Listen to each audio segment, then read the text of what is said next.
Student, आज हम इसमें पढ़ेंगे relevant situations for personal selling, जिसमें हमने प्रोडक्ट सिचुएशन पढ़ेंगे, market situation, company situations, consumers की सिचुएशंस क्या होती हैं और डाइवर्सिटी की सेलिंग की सिचुएशंस क्या होती हैं।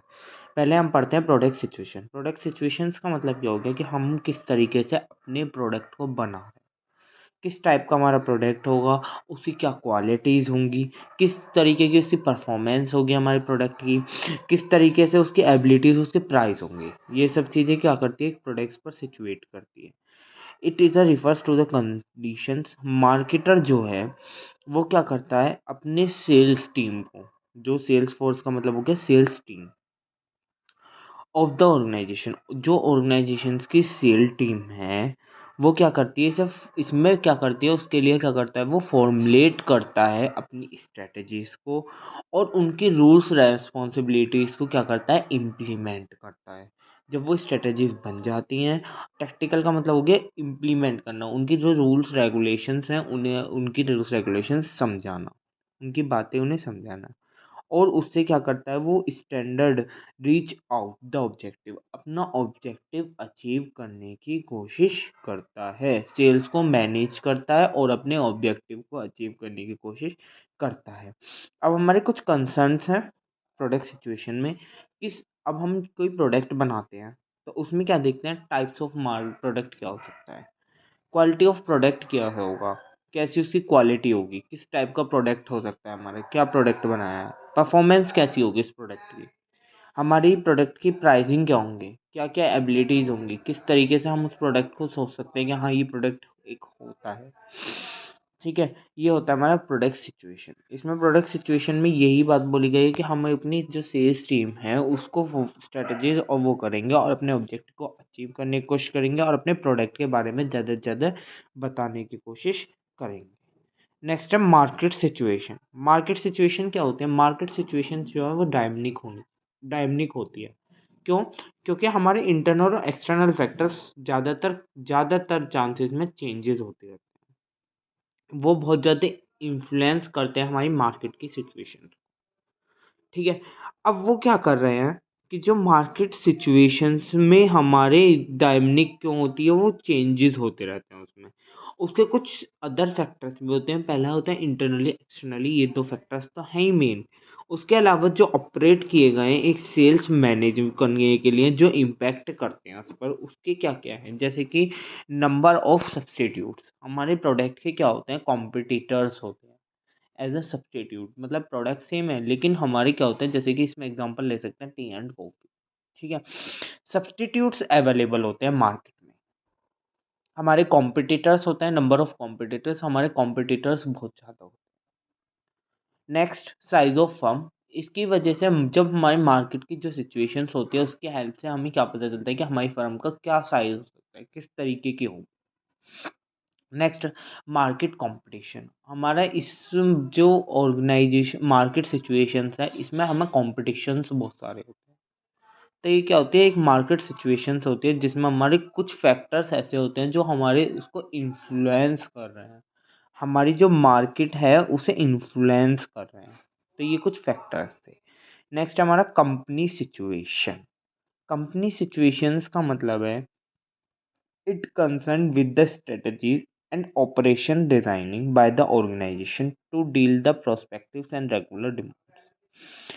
मतलब कि हम क्या करते हैं, जो हमारी कंपनी होती है वो क्या करती है, अपनी डिमांड को, अपने जो ऑपरेशन उन्हें डिज़ाइन किया हुआ है उसके बेस पर अपनी रेगुलर डिमांड और अपने प्रोस्पेक्टिव, मतलब जो हमारी लीड्स आती हैं उन पर ध्यान देते हैं। रेगुलर मतलब कि रेगुलर कस्टमर्स को अपने ऑर्गेनाइजेशन, जब हमारा वो प्रोडक्ट देखते हैं तो उससे पता चल जाता है कि हमारे ऑर्गेनाइजेशन का कैसा नेचर होगा, किस लेवल पर हमारी ऑर्गेनाइजेशन, किस लेवल किस साइज़ पर हमारी ऑर्गेनाइजेशन या एंटरप्राइजेज होगी।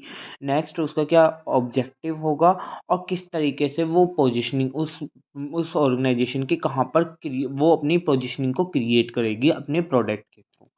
अब इसमें क्या कर रहे हैं हम, जितने भी हमारी एक ऑर्गेनाइजेशंस, एक कंपनी होती है उसके एक प्रोडक्ट से हमें क्या क्या सिचुएशंस पता चल रही हैं। एक मार्केट में हमने प्रोडक्ट लॉन्च किया, हमने वो प्रोडक्ट दिया, ठीक है, उसे हम क्या करते हैं, उसके उसके प्रोडक्ट से ही पता चल जाती है कि वो किस टाइप का होगा ऑर्गेनाइजेशन, उसकी कितनी बड़ी साइज़ होगी, किस तरीके से मतलब उसकी पैकेजिंग ऐसी होगी, उसका कलर ऐसा होगा, उसकी अट्रैक्टिवनेस ऐसी होगी, क्योंकि वो एडवर्टाइजिंग पर भी उतना ही पैसा लगाता है उसकी हेल्प से।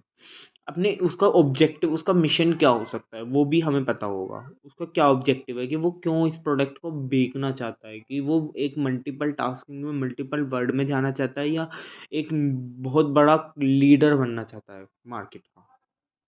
ठीक है, ये सब चीज़ें हम किस में करते हैं, कंपनी सिचुएशन, कंपनी को स्टडी करते हैं कि हम कंपनी के बारे में बताते हैं कि हमारे जो डिमांड है, प्रोस्पेक्टिव डिमांड और रेगुलर डिमांड है, वो किस तरीके से हम उससे सिचुएटेड डील कर पा रहे हैं।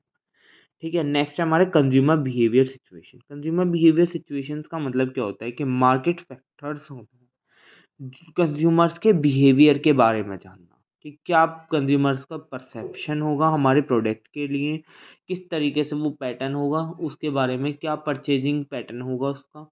नेक्स्ट उसका क्या प्रेफरेंस होगा, किस तरीके मतलब हमारे जो प्रोडक्ट होगा उसमें चॉइस होगी। नेक्स्ट कि उसमें फीडबैक्स की हेल्प से भी वो क्या कर सकता है, हमारे प्रोडक्ट को जो बता सकता है, हम कंज्यूमर्स के बिहेवियर को जान सकते हैं। हमारे इसमें कुछ फैक्टर्स इंक्लूड होते हैं। पहला फैक्टर है डेमोग्राफिक फैक्टर, जिसमें हमारी कास्ट के हेल्प से भी है, मतलब कि एज, एज के ऊपर भी बन सकता है हमारा प्रोडक्ट, इनकम पे भी बन सकता है, हमारे जेंडर के ऊपर भी एक प्रोडक्ट बन सकता है कि ये मेल के लिए है, ये फीमेल्स के लिए। नेक्स्ट हमारा साइकोलॉजी। साइकोलॉजी का मतलब है कि हमारे किस तरीके के हमारे कंज्यूमर्स का बिहेवियर है, इमोशंस क्या हैं उनके, उस हिसाब से भी हम अपने प्रोडक्ट को बनाते हैं। ये सिचुएशन क्या आती है, इसमें कंज्यूमर्स के बारे में हम डिटेल, कंज्यूमर्स बिहेवियर के बारे में हम पढ़ते हैं कि हम कंज्यूमर्स का किस तरीके से बिहेवियर चेकआउट कर सकते हैं, किस तरीके से हमारा कंज्यूमर्स हो सकता है, हमने प्रोडक्ट, अपना जो प्रोडक्ट बनाया है वो कौन से फैक्टर्स के हेल्प से बनाया है, किस फैक्टर्स में हमारे कंज्यूमर्स जो है, जो हमारी मार्केट है, मार्केट फैक्टर्स हैं उसमें कंज्यूमर्स जो है वो रिक्वायरमेंट अपनी फुलफिल्ड कर पा रहा है, सेटिस्फाइड हो पा रहा है हमारा प्रोडक्ट। नेक्स्ट है हमारा सोशोलॉजी कल्चर। सोशोलॉजी कल्चर मतलब कि जो कास्ट के हेल्प से बनाते हैं।